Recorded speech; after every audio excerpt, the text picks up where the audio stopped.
যেতিয়া ঘৰত মাছ মাংস নাথাকে তেতিয়া মই এই সৰু আলু দেখিছেনে সৰু আলুৰ চব্জিখন প্ৰায় বনাওঁ খাবলৈ কিন্তু বহুত ভাল লাগে এফালে পিঁয়াজ কেঁচা জলকীয়া ধনিয়া পাত আৰু নহৰু আদা খুন্দি লৈছোঁ লৈ পেলাই লং ইলাইচি আৰু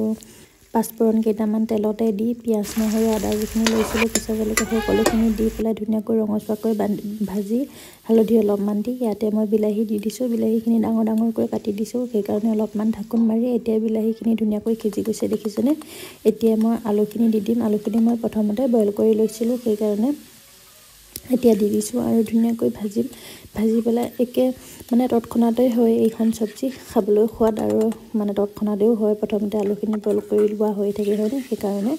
তাৰপিছত এতিয়া ধুনীয়াকৈ ভাজ খাই গ'লে দেখিছেনে এতিয়া মই ইয়াতে দি দিম ধুনীয়াকৈ পানী মানে জোখমতে দিম বেছি পানী নিদিওঁ মই অলপমান গ্ৰেভি টাইপৰ কৰিম যে সেইকাৰণে